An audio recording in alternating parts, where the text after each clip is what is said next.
So ಕಾವೇರಿಗಾಗಿ Karnataka ಬಂದ್ಗೆ ಕರೆ ಕೊಟ್ಟಿವೆ ಕನ್ನಡ ಸಂಘಟನೆಗಳು. ಆಗಸ್ಟ್ 13ಕ್ಕೆ ಕರ್ನಾಟಕ ಬಂದ್ ಘೋಷಣೆ ಕೂಡ ಈಗಾಗಲೇ ಆಗಿದೆ. ಬೆಳಗ್ಗೆ 6 ಗಂಟೆಯಿಂದ ಸಂಜೆ 6 ಗಂಟೆ ತನಕ ಬಂದ್ ಕರೆ ಕೊಟ್ಟಿರ್ತಕ್ಕಂಥದ್ದು 13ನೇ ತಾರೀಕು ಗುರುವಾರ. ಹಾಗಾಗಿ ಕನ್ನಡ ಸಂಘಟನೆಗಳು ಎಲ್ಲರ ಬೆಂಬಲವನ್ನು ಕೇಳಿದ್ದಾರೆ. ಪ್ರತಿಯೊಬ್ಬರೂ ಬೆಂಬಲ ಕೊಡಬೇಕು ಅಂತ ವಾಟಾಳ್ ನಾಗರಾಜ್ ಮನವಿಯನ್ನು ಮಾಡಿದ್ದಾರೆ. ಯಾಕೆಂದರೆ ನೀರನ್ನು ಪ್ರತಿಯೊಬ್ಬರು ಕುಡಿತಾರೆ. ಸೊ ಕುಡಿಯುವ ಪ್ರತಿಯೊಬ್ಬರು ಕೂಡ ಬಂದ್ಗೆ ಬೆಂಬಲ ಕೊಡಬೇಕು ಅನ್ನೋದು ಅವರ ಆಗ್ರಹ. ನಮ್ಮ ಜೊತೆ ಪ್ರವೀಣ್ ಶೆಟ್ಟಿ ಅವರಿದ್ದಾರೆ. ಸೊ ಮಾತಾಡ್ಸೋಣ ಅವ್ರನ್ನ.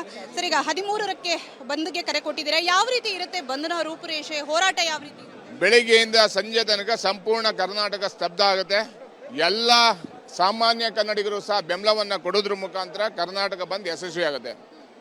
ಯಾವ ರೀತಿ ಬೆಂಬಲ ಸರ್? ಈಗಲೇ ಆಲ್ರೆಡಿ ಬಂತ ಬೆಂಬಲಗಳು ಅಥವಾ ಯಾವ ರೀತಿ?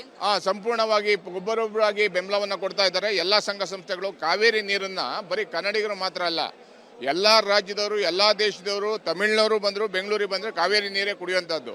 ಆದ್ದರಿಂದ ಕಾವೇರಿ ಕನ್ನಡಿಗರ ಜೀವ ನದಿ. ಆದ್ದರಿಂದ ಸಂಪೂರ್ಣವಾಗಿ ಬಂದಾಗುತ್ತೆ.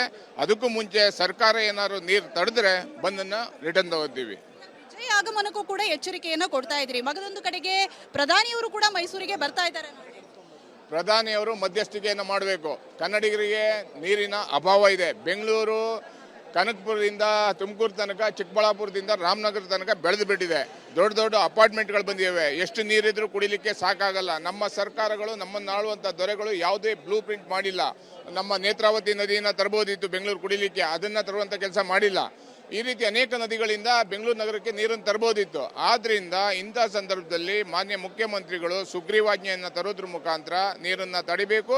ಎಲ್ಲ ಲೋಕಸಭಾ ಸದಸ್ಯರು, ಕೇಂದ್ರ ಸಚಿವರು ಪ್ರಧಾನಿ ಮೇಲೆ ಒತ್ತಡವನ್ನು ಹಾಕಿ ಮಧ್ಯಸ್ಥಿಕೆಯನ್ನು ಪ್ರಧಾನಿ ವಹಿಸಬೇಕು. ವಿಜಯ್ ಅವರು ಯಾಕೆ ಬರಬೇಕು? ಮೇಕೆ ದಾಟ್ ಕಟ್ಟಲಿಕ್ಕೆ ಅವಕಾಶ ಇಲ್ಲ. ನಮ್ಮಲ್ಲಿರುವಂಥ ಕುಡಿಯೋ ನೀರಿಗೆ ಅವರು ಬೆಳೆ ಬೆಳೀಲಿಕ್ಕೆ ನೀರನ್ನು ತಗೊಂಡು ಹೋಗ್ತಾ ಇದ್ದಾರೆ. ಆದ್ದರಿಂದ ಇಲ್ಲಿ ಬರುವ ಅವಶ್ಯಕತೆ ಇಲ್ಲ. ಅದಕ್ಕಾಗಿ ನೀರು ಬಿಡ್ತೀವಿ, ನೀರು ಬೇಡ ನಮಗೆ, ಅಥವಾ ಮೇಕೆದಾಟು ಡ್ಯಾಮ್ ಮಾಡಿ ಅಂತ ಹೇಳಿದ್ರೆ ರತ್ನಗಂಬಳಿ ಹಾಸ್ತೀವಿ. ಇಲ್ಲ ಅಂದರೆ ಅವರು ಏರ್ಪೋರ್ಟ್ಗೆ ಮುತ್ತಿಗೆ ಹಾಕುವಂಥ ಕೆಲಸವನ್ನು 3ನೇ ತಾರೀಕು ಮಾಡ್ತೀವಿ. ಬಂದು ಆರಂಭಿಕ ಹಂತದಲ್ಲೇ ಬಂದ್ಗೆ ಅಪಸ್ವರಗಳು, ಯಾಕೆ ಬೇಕು ಬಂದು ಅನ್ನುವಂಥದ್ದು. ಮತ್ತೊಂದು ಕಡೆ ಈ ಹಿಂದಿನ ಬಂದ್ಗಳನ್ನ ನೋಡಿದ್ರೆ ಅದು ವಿಫಲವಾಗಿರುವಂಥದ್ದೇ ಬಹುತೇಕ ಉದಾಹರಣೆಗಳು ಇದಾವೆ. ಹಾಗಾಗಿ ಕಾವೇರಿ ವಿಚಾರದಲ್ಲಿ ಬಂದ್ ಯಾವ ರೀತಿ ಇರುತ್ತೆ, ಯಾವ ರೀತಿ ಪ್ಲಾನ್ ಅನ್ನ ಮಾಡ್ಕೊಂಡಿದ್ದೀರಾ? ಒತ್ತಾಯ ಪೂರ್ವಕವಾಗಿಯೇ ಬಂದನ್ನು ನಡೆಸ್ತೀರಾ?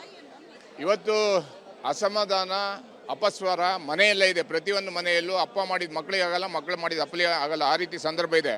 ಅಪಸ್ವರ ಅಲ್ಲ, ಇವತ್ತು ಕಾವೇರಿ ಕನ್ನಡಿಗರ ಜೀವ ನದಿ.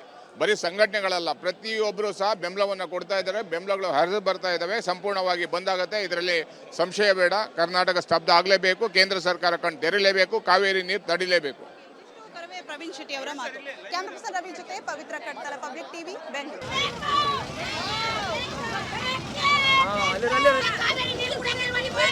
ಇಲ್ವಮ್ಮ